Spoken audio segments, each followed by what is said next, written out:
Welcome to the Nerd Party. Hi, this is Nick Anastasiou, story editor on Star Wars The Clone Wars and Star Wars Bad Batch. And you are listening to Aggressive Negotiations.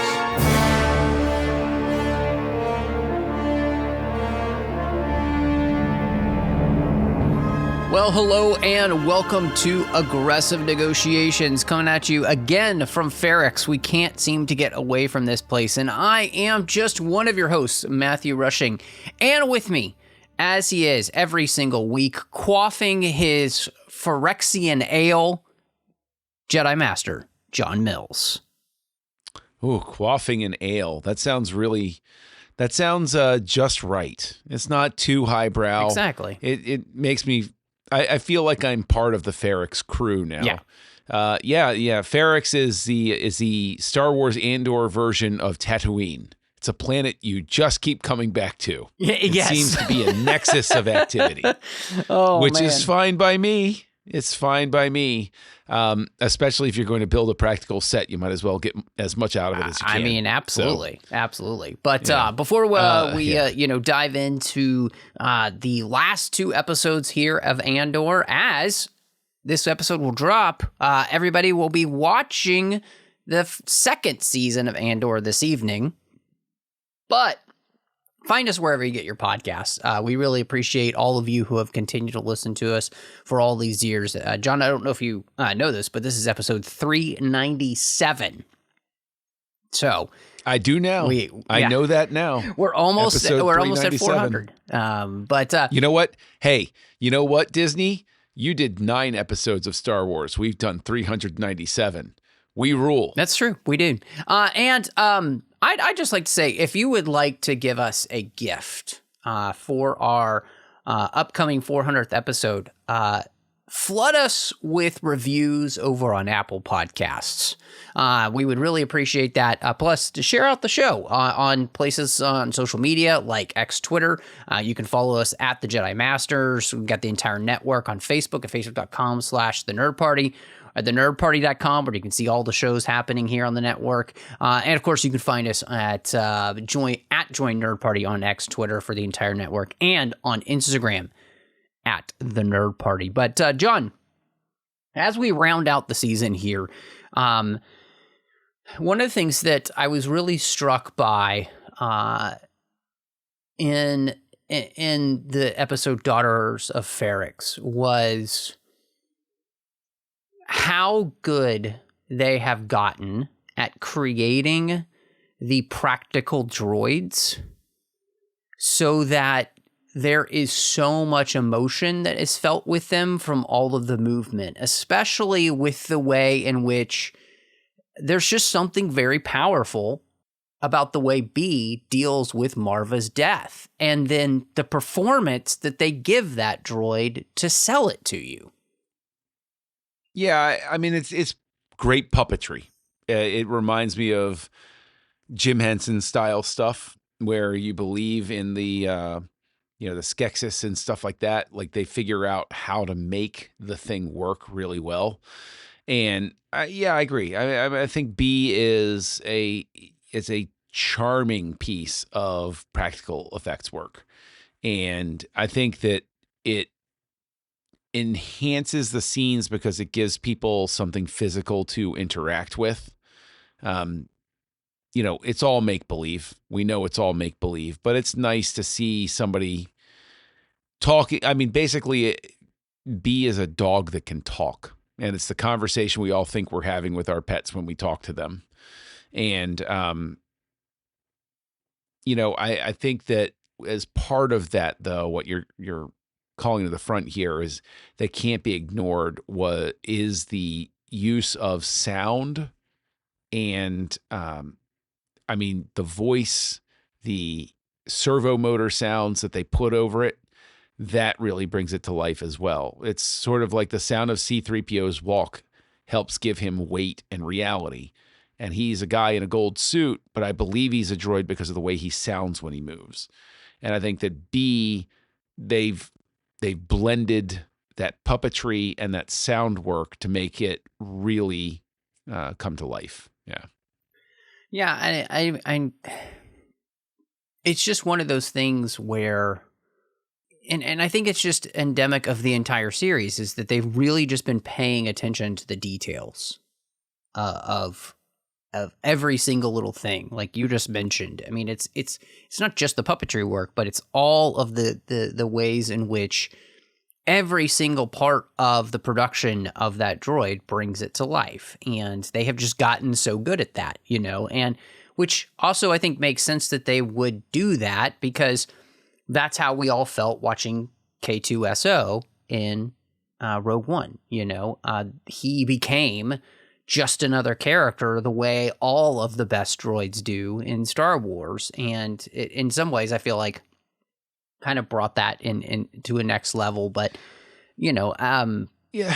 Well, hold on. Before you go forward, this is what I want to ask is you see B, and we both agree, great job. And yes, I know that K2SO is computer generated, but, Alan Tudyk is on set giving weight to that, and it's, terrific work and all of those sorts of things. I want to ask you, because in this era of Disney Star Wars, quote unquote, so-called, we have droids really taking a forefront here. So where would you put B in the pantheon of them? So I'm talking, this is post C-3PO and R2-D2 sort of time. We've got L3, we've got B, we've got BB-8. We've got evil BB-8 from The Last Jedi. But basically, where is B in that new pantheon that they're putting together? I would say that for me, the epitome of the newer droids is K2SO is my favorite. I think B is kind of like right there with him, but below. And I mean, BB-8 was just an incredible achievement as well. And regardless of what I feel about those films, really cool, very fun design. I think that was one of maybe the best designs of the sequel trilogy, right? I mean, because it took something that we're so familiar with, and it really did put, and no pun intended, a fun spin on it, right? And so I think that they really did a great job. And so, that's kind of where I would land with that. What about you? I mean, L3 and K2SO are basically tied for me. Yeah. Because I like the sass that they both bring.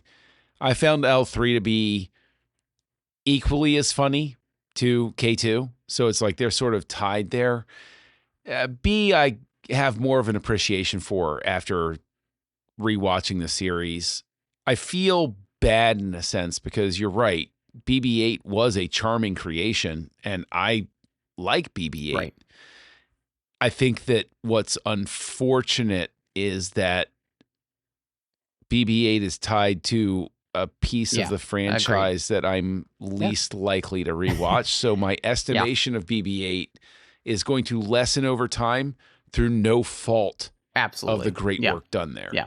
And I think that's a damn shame. Yeah. No, I mean, I think that's, I 100% get it. I think for me, L3, there's some over the topness to it that I don't love as much as my other part of the list, but still an incredible creation and just looks so. I mean, again, this is one of the things I think that they're doing so well with these droids, whether they're CGI or whether they're real, they all feel real. I never question their reality or their interaction with the other characters. And I do think a big part of that is that so many times, even if they are CGI, a lot of times they'll try to do when they can through puppetry, right? And so, I think it's great. Now, I wanted to ask you something, because with Daughters of Ferrix, something that stood out to me was this whole moment between Val and Mon as they are watching Mon's daughter with this group of Chandrillan girls and Lita has kind of glommed on to this culture and tradition from Chandrila that many people, like Mon Mothma and Val, have kind of like rebuffed in many ways. And yet these kids, especially on Coruscant specifically, she mentions, this is something that you're seeing more on Coruscant than you are even on Chandrila. And I was really struck by this because of the way in which I think it just even comports with the reality that we see in our world today. With the ever-shifting sands in an ever-shifting world, we do see kids looking for some kind of stability. And many of them are reaching backwards, whether it's towards religion or towards a closer identification with a culture or an ideology.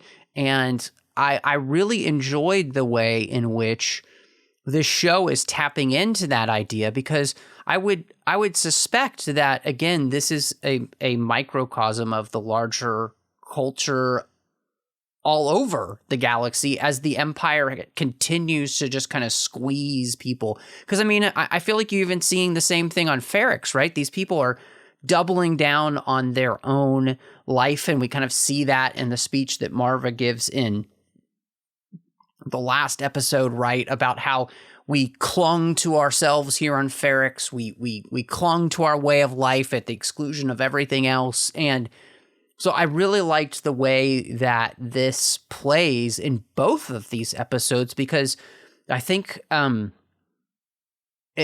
it feels so real without necessarily just being a one-for-one for necessarily anything we see in our world, but it's just something that is kind of like a thing that you would expect to see kind of historically throughout the generations. Well, I mean, I think, I don't know how true it is either way in the real world, but there is definitely, to your point, basically, as kids are finding their identity, they're going to be reaching for anything that they can hold on to, like you're saying, with stability. Absolutely agree.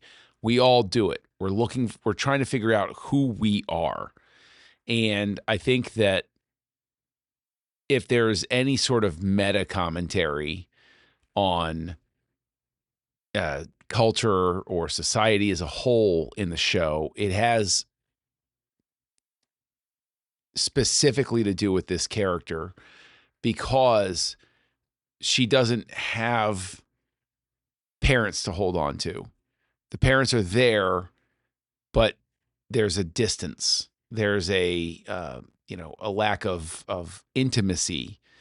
And so that's when somebody goes searching for belonging. And I think, to your point, what should be really looked at is with Val being critical of it and Mon being critical of it, is they're looking for their tribe in the rebellion, for people who are in their own ideology. And they're being very critical of looking at the daughter going after this more traditional Chandrilan lifestyle. And it's like, well, she's looking for the same thing that you're looking for. If you want her not to seek it, provide some more guidance to lead her toward that. Yeah. And I think that's more what I glom onto with that storyline, where it's like, it's more of a critique of when people seek belonging, why are they seeking that thing, as opposed to, what it is. Yeah. And if it's a quote unquote bad thing from your point of view, thank you, Obi-Wan Kenobi, then be an example to show them why they shouldn't do that. That sort of thing. No, I think that's a great point, and I think it makes a lot of sense, because, and I think it's one of the things that we're seeing it's something that we've been seeing throughout this entire series, right? Mon Mothma's own issues in her own marriage that have her basically at odds with her husband are something that are immediately and automatically felt by her daughter. And I think that's one of the things that is making her daughter then cling to something like this tradition from Chandrila, because she needs something secure. And what's more secure than a tradition in your culture that goes back, who knows, thousands of years, possibly. We don't know a ton about Chandrilan culture, but like if it's anything else like the rest of the Star Wars universe, this is at least 1,000 years old or more. So, right. The thing is though, with you mentioning Mon Mothma and the husband, I want to give a lot of credit to the fact that the relationship between Mon and her husband is very believably dysfunctional. There's not the traditional sort of dysfunction you encounter in a show. There's the yelling, there's the cheating, there's the throwing, there's the tears. It's instead this real distant iciness between them. And it's like, that's I think it's relatable, not necessarily for everybody with parents, but we have all encountered a relationship like that. And that's how relationships go off the rails more than anything else, I would say, is that sort of distance that grows and then it just becomes so far apart that you just can't come back from it. Yeah. So yeah. I got to give him credit. It's a really well done piece of the show. I agree, because that is a huge part of the second episode, and I think of our discussion tonight, and it's one of those things where we've known that they're kind of being watched this entire time, and now we get the full confirmation as to who's watching them and why. But I also find it just so interesting because. And I think one of the reasons too that I really see their daughter struggling so much is because her dad is just a big man boy who's really never grown up, right? And so right. And that's really the biggest issue in even just his and Mon's relationship as well, is that Mon Mothma has been senator and been doing things that are important her entire life, and he has just, it seems like almost he's never worked, he's never done anything, and so he's really just bored, and so he's just kind of given in to all of these vices. And I find that to be incredibly fascinating, because it's a very interesting commentary on manhood and how men who do nothing, I think, lack a sense of like purpose and identity, and then just kind of get lost in like, of course, in our world, into just things like video games and yada, yada, yada. Whereas here it's like, it's the drinking, it's the gambling, it's those type of vices that are. I would argue that that's very, that's still very prevalent here too. 100%. Yeah. Yeah. But, so long as we're moving on to the second episode, two things. One, I think that the way that Mon Mothma politically gives herself cover by then sacrificing her husband to the ISB and painting that picture that it's his gambling that's the problem, and no matter how much he denies it, she's just hung everything on him. Yeah. And what I love about Genevieve O'Reilly's performance is you can read in her face the fact that she regrets doing it. Yeah. She's, her whole manner is, he doesn't really deserve this. But I have no other choice here. Right. She doesn't want to do something mean for the sake of it, which you got to admire. Second, though, since we jumped forward to the second episode and everything, how do you feel about the way these episodes are split? Because the thing we've gone back and forth on repeatedly is like, I feel the first 3 episodes, you should have put them together and just had a little mini movie sort of thing, no credit breaks or anything like that. Go dark for an extra second between chapters if you need to. I found it to work better with the whole Narkina 5 arc. But how do you feel about these 2 episodes and the way that they flow? Do you feel that this is a satisfying splitting point that they found between the 2 of them? Yeah, I think that this one is really interesting because it's all the stuff that needs to happen so that the next episode can happen. But in and of itself, there's so many great moments that happen in this episode. I think of the whole conversation between, Saw and Luthen, yes. About the sacrifices, the hard choices that we have to make in war. And that's where, Saw just finally says, let's call it war. That's what we're at. We're at war. And we know all the way from and it's such a great callback, right, to the original Clone Wars arc where we're introduced to Saul and he's taught to fight war by none other than Anakin Skywalker.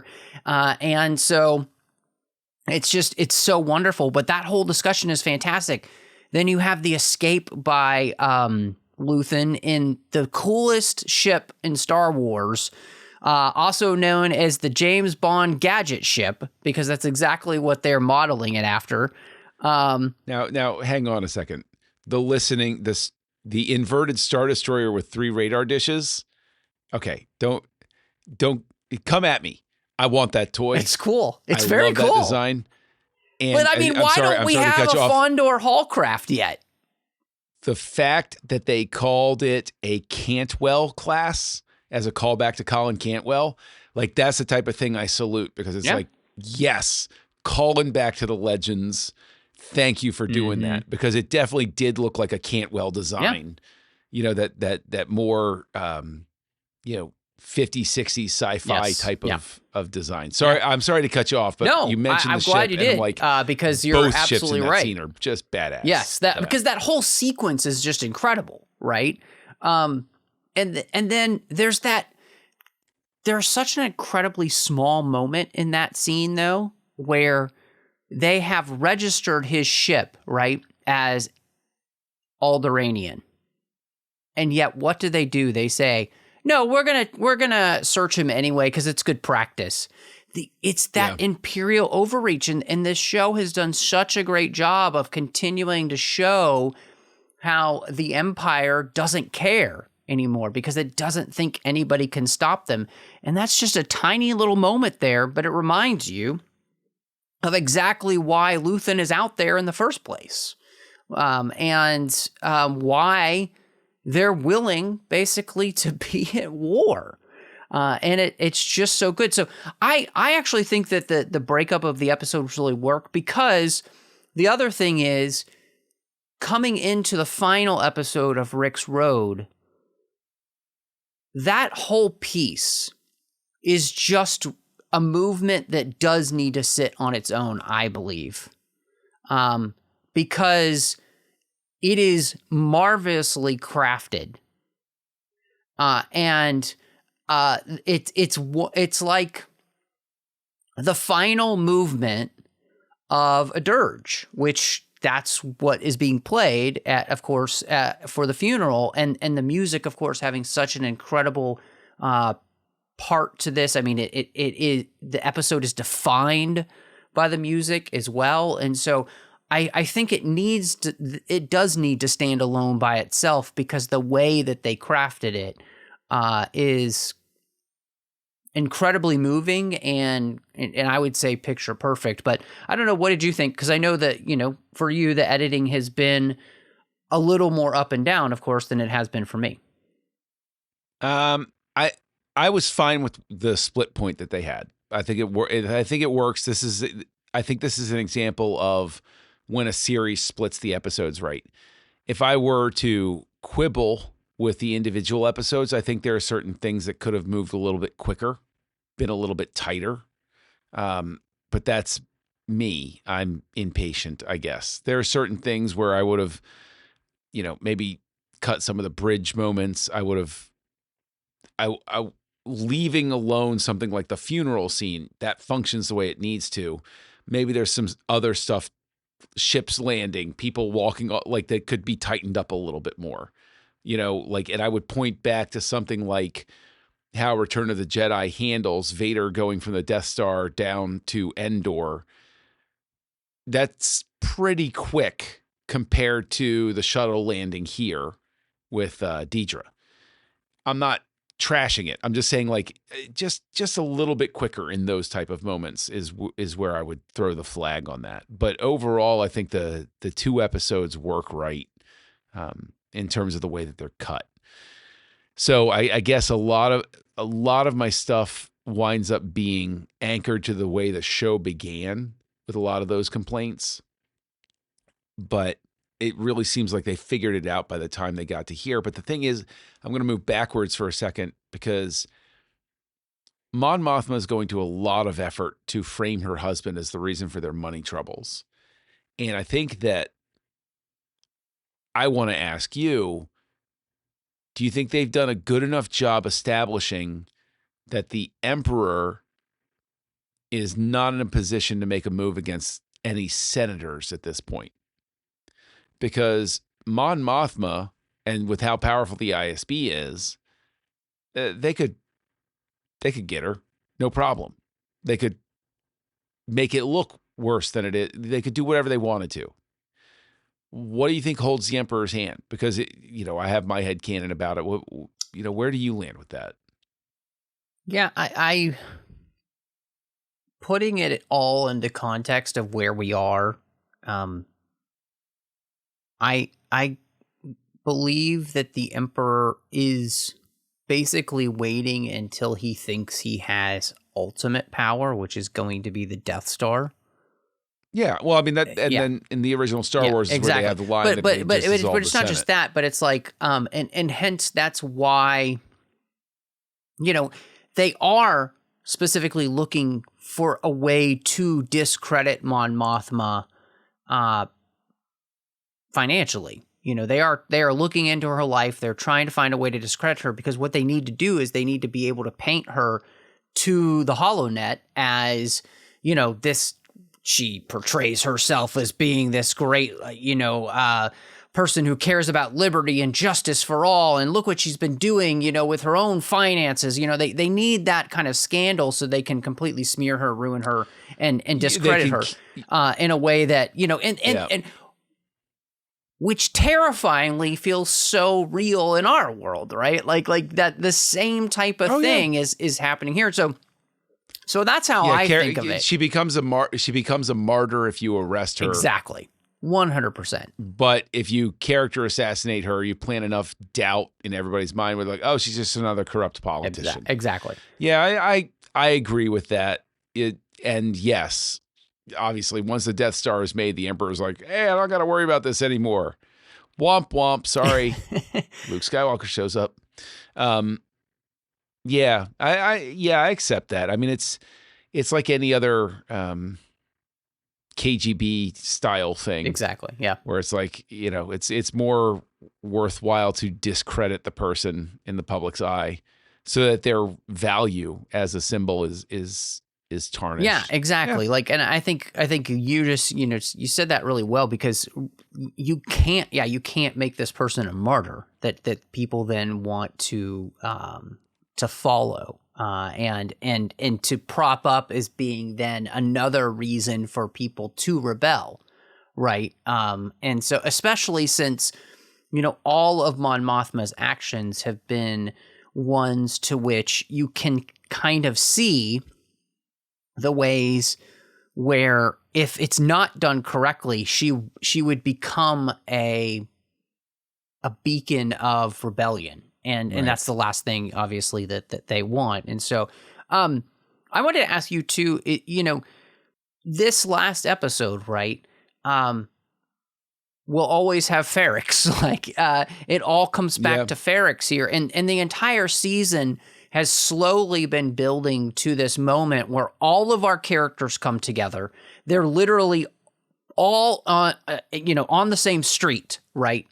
And even if sometimes they don't know that the other is there. And how does that play out for you? Do you feel like that moment of having all of these characters in the same space is actually earned? Yeah, because they're all there to try to kill Andor. So I'm like, okay, that works. And they write the right reason for Andor to ever come back. Right. Well, I mean, he has two reasons. There's the death of his mom, but there's also Bix there. Yeah. And, she's going to be on his mind. What I'll give them credit for, bringing everybody together in one spot, really well done. Thought it was very slick. But I haven't done a lot of watching of behind the scenes stuff. Mm-hmm. It's just attrition of time, folks. It's nothing I personal understand. against the show.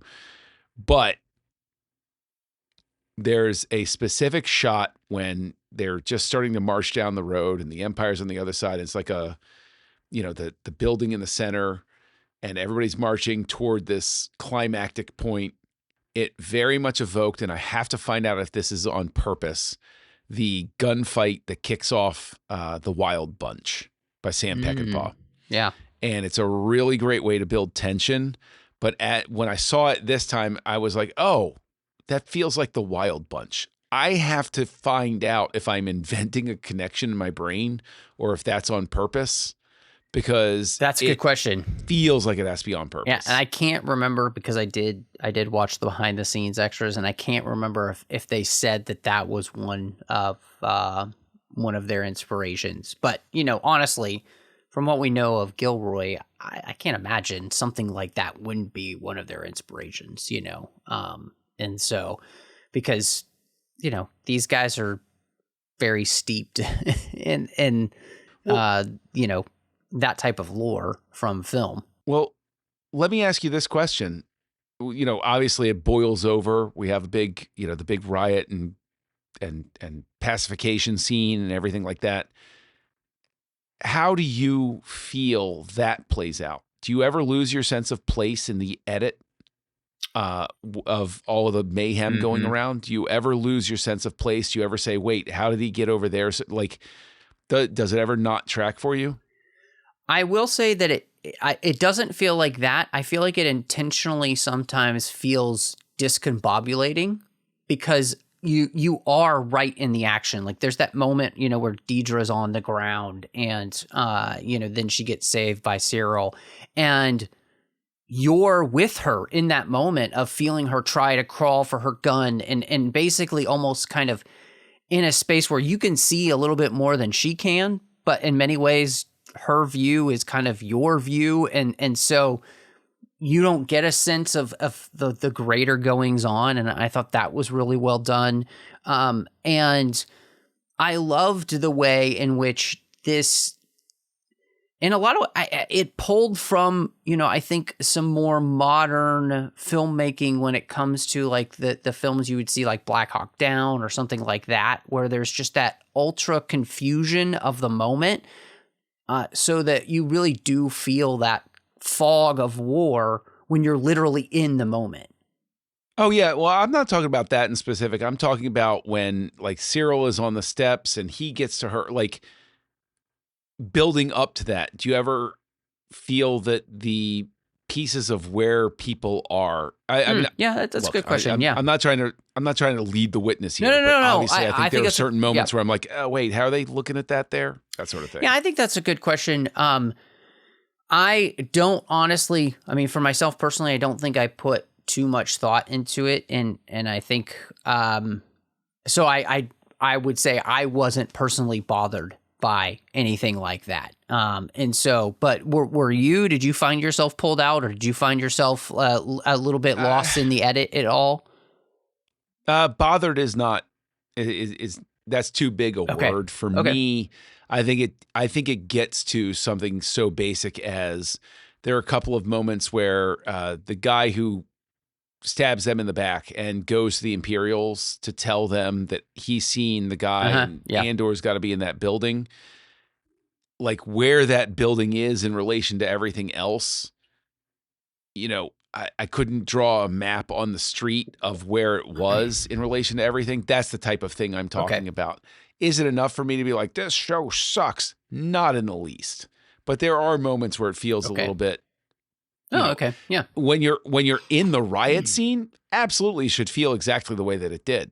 Absolutely appropriate. Nobody knows what's going on. There's the literal fog of war everywhere. What do you think of Marva's speech, though? Do you think that was well done? Was that a great way to kick it off? What do you think? I think it's perfect. It's incredibly moving. I think especially even watching that whole scene again, the moment that she begins the speech, I just found myself being moved by this moment. And because it really does feel in a lot of ways like this series is kicking off the true birth of the rebellion. This moment on Ferrix and this call by Marva is legitimately the call of those under this type of oppression, which is wake up from your sleep and see what's going on and be willing to do something about it. And I think that it's great. I also think that, we don't really praise Disney very much on this show for the choices that they make, maybe notes-wise, for the series. But I do believe that their call to not have her say F the Empire was 100% the right call, because I think that word puts this in a place that does not work for Star Wars and pulls you out of the episode in a way you wouldn't want that to happen. So, yeah, I thought it all works because they didn't allow them to do that. And even Gilroy at this point agrees with Disney and saying, yes, they made the right call there. That would have been too far. So for somebody like me who's too lazy to look at the behind the scenes stuff, they actually filmed this? Yeah.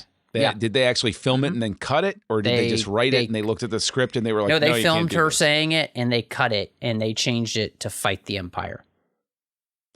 But see, this is something that's crazy to me, right? Is we all have in our brains this idea that the studios, whether it's for a Marvel movie, whether it's for a DC movie, whether it's for Star Wars Andor, that there's somebody on set at all times from the board, like this evil, it's almost like Cancer Man from the X-Files. They're standing in shadow behind the production team, like, you can't put that in there. Right. It's so fascinating to me that something like that made it all the way to the point where they're like, here's our finished episode. And somebody's sitting in the room like, yeah, one note. Yeah. Let's just change. Yeah. She's already saying, yeah. The F sound is already coming out. Just change that to "ite." Yeah. Yeah. So I think it's crazy that it made it that far. I agree. Before they made that change. One of the things, because it plays with both of the episodes, but we learn here, and it seems to do the very thing that Luthen wanted it to. By Saul not going to help Krieger, the Empire feels like it's won, and yet the only person who seems to not think that is Dedra, and that is because she seems to be the only one who's thinking with the mind of a scalpel, and the rest of the Empire is thinking as a bludgeoning hammer. And well, you see the politics come in. I'm sorry to cut you off, but you see the politics come in. It's about wiping the taste of Aldhani from the Emperor's mouth. Yeah, and which is interesting because I think that's a nuance that we haven't necessarily gotten a ton in Star Wars, is showing that side of the undermining of the rebellion because you're all beholden to this one all-powerful person who you're trying to make happy, and trying to make them happy isn't always the best thing for the best thing, right? Like, I find that to be incredibly fascinating. I think there are a lot of people that work for companies that are relating to the feeling of that scene where it's like, but this is what we should do. No, this is not about what we should do. It's about keeping, the C-suite or the execs happy. That's basically this conversation. Yeah. And I guarantee you there are tons of people who watch that scene and they're like, oh, yeah, I get this one. Mm-hmm. A beautifully played scene, though. Yeah. I really love the way the scene is played. But you know what? I want to go back to the inciting thing with that, because what really, really stuck with me is two things about Forrest Whitaker, as Saw Gerrera. Three things. One, I mean, one of the best casting decisions they've ever made in hindsight. Agreed. His casting as Saw Gerrera, they didn't know they were going to make this series at the time, but this goes up there with Ian McDiarmid stepping in as the Emperor in Return of the Jedi. It works so well that you're like, this is literally no other person on the planet could have played this way. Item number 2. I want an episode in season 2 explaining how he goes from having hair to being shaved at the beginning of Rogue One to having hair again. Just putting it out there. Although, no, wait, Rogue One, that teaser in Rogue One would have been before this. Mm-hmm. Aha. There you go. I just explained it for myself. Right. All right. I'm going to pull that note back. All right. Sorry, Mr. Gilroy. Continuity is okay on that one. You heard me correct myself in real time, folks. Rarely happens. But third, what I thought was a really interesting thing was with Saw, obviously what's breaking him is Luthen is proven to, not necessarily trustworthy, not dealing with him on the level, but you see Saw's fear when he's basically piecing it together. Yeah. So if you suddenly thought I was expendable, Exactly. would you just take me? Would you just let me go die? Like, bro, hey, right? So, is that the best conversational scene in both of these episodes, or is there one that's in contention with it? I think that's one of the best conversations in the series, and the reason for that is because I think the reason that Saw actually ends up choosing to not go save Krieger is that he realizes, if I truly believe that this is worth fighting, then whether I survive or not is not the point. Whether I'm expendable or not is not even the point. Because the point is us freeing the galaxy from the Empire. And to me, that's the rationale that allows me to understand then why he chooses to do what he does, is because that clicks for him. Does he like it? Probably not. But I think he get it?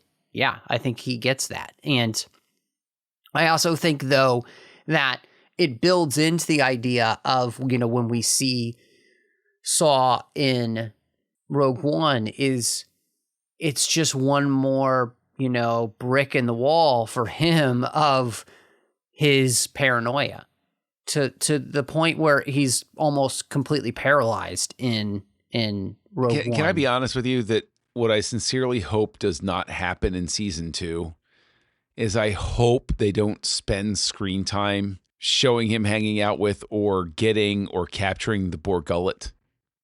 I don't think they're going to have time for that moment. But, yeah. I sincerely hope not.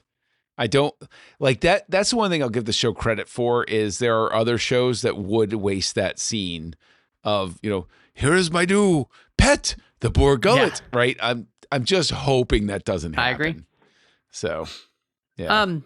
So we talked just a little bit about this, but on the other side of the choice that Mon makes is that, yes, she sells out her husband, basically. Yep. But she's also still moving forward with Davos in his offer for her daughter.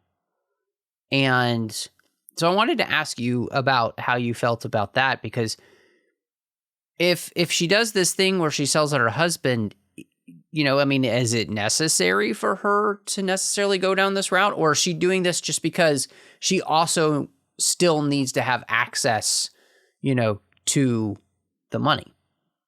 I think it's more noble than that, honestly. I think that Mon Mothma sees the way things can go, the way things are pointing, and I think she is sacrificing her husband to buy herself time, but she understands her daughter at least has to be taken care of if things go south. As the possible escape routes shrink, she's at least got her daughter in a spot where she's going to be safe. So she's making one of those like really noble choices that you never get credit for making, because that's just how the world works sometimes, where you just don't get credit for taking the right path or protecting someone because they just don't see it. Mm-hmm.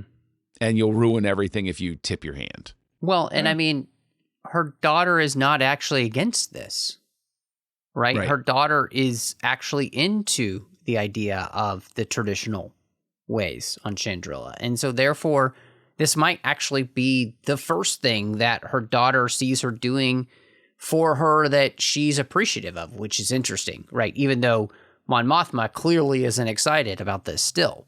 And,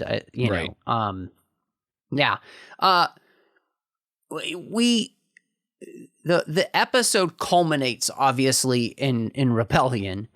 And then, we have our favorite characters escape, and we have then the end where Andor selflessly offers himself to Luthen, saying, take me in, or let's do this thing. And so I wanted to ask you about how you felt about that as, kind of the end of the season, because I don't know coming into the season if we would all think of, I mean, obviously we know Andor's going to survive, but all these other people, it's like, I don't expect there really to be a happy ending for a lot of people at the end of the season. And there was a way happier ending for a lot of them that I was glad that they did survive than I thought might. Yeah, I think it's a very good ending. I like the fact that they have that quasi cliffhanger, because it feels right that even if they didn't have a season 2, if I go from this and pick up Andor in Rogue One, I'm okay with that. It works. It still works. Kill me or take me in. Boom. And the next time you see him, oh, okay. Well, it's like that whole Syril mentality. Maybe I'll get an episode that fills in those two later, or something like that. Yeah. So yeah, I mean, I think it's very effective. I think that the part of it that I don't know. I mean, this is the thing that I'm trying to sort of like hold on to here is, as we're talking about the ending and everything, and we're coming to the close of the discussion and everything. How do you feel about the quasi-sexual energy that Dedra and Syril are giving off at the end of this? Like, it just feels weird. It's one of those things where I pretty much remember. I was trying to remember it. I think we talked about this a little bit when we actually discussed, the episode for 602 Club, back when it came out. And look, I mean, what's weird about it is that it's not all that ununderstandable that in this moment of incredibly heightened emotion, there's this, she's had this person save her, and then she has this person who seems to just be there for her when she almost could have died, right? And so, yes, I think it's incredibly weird, and I agree with you on that. I don't. Other than that, though, I mean, I don't know. It's not the greatest. And again, I still, the weird part about this is that I'm still left wondering as to exactly what his purpose is on the show, other than the fact that he's like there to save her at the end. It still seems just incredibly strange to me. So no, that's it. That's it. Syril's a character I still struggle with. It's the one major criticism I'll have. Yeah, same. And I'll wrap myself up with this one is, for some reason, there's a part of me that just feels that the wrap up with the aftermath of the riot, I'm very satisfied with what they do with Andor getting everybody to the ship and the way it ends with Luthen, but I don't feel that it was wrapped up neatly enough with Dedra and the Imperial garrison. I would have liked to see something extra there, establishing, okay, we've quelled it, and like her having a moment where she's like, I'm going to have to go back and report this, and she's going to go back kind of humiliated, tail between her legs, this thing that she championed and was so focused on, and we don't need to see her go there, but like at least have a moment where she's like realizing, she's like, oh, my career just took a massive hit. Yeah. That I would have liked that. And also, it's just a little too unresolved with her and Syril. So, Yeah, I agree. Yeah. I do think it's a strange thing. And I think that I said it from, the beginning of our discussions, that he's just the one storyline that I just don't quite understand and I don't quite get. But I think that on a whole, for me, I give this season probably like I'd say I give this season 4.75 out of 5. And the reason it can't be a full on 5 is because the Syril storyline, even by the end, still doesn't quite make sense. I wind up giving it a 4 because it wraps up well. If the ending of your movie is the best part of the movie, then you'll forgive a lot of stuff. If the beginning of your movie is the best part of your movie, then the ending, you've burned all your goodwill by the end. This does the right thing, which is it settles itself down and it gets everything out. For me, the Syril storyline is more of a detriment to it. Yeah. It never feels like it finds its place. Again, none of this is the fault of the actors with it. None of this is the fault of anything except they just didn't seem to know in the writer's room how to make that one work. I understand he's the inciting blah, blah, blah, blah, blah. So I wound up with a 4.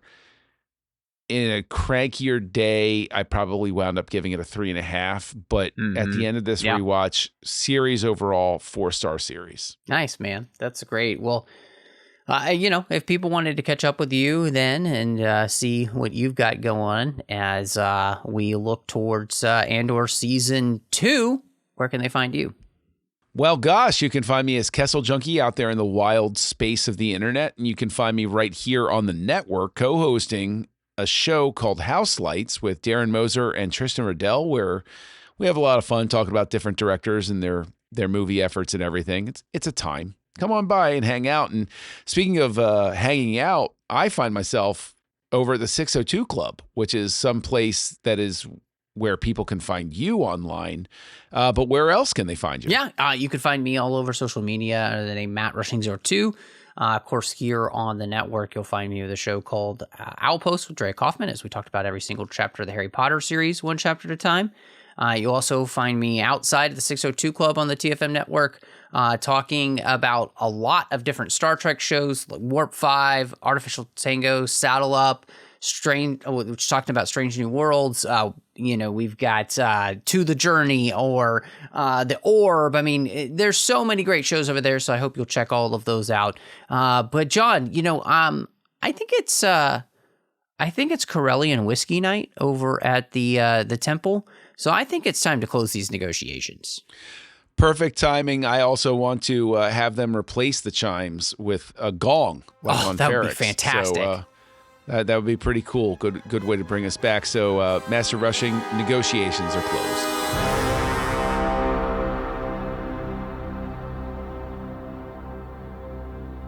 Join the revolution. Join the Nerd Party. On program.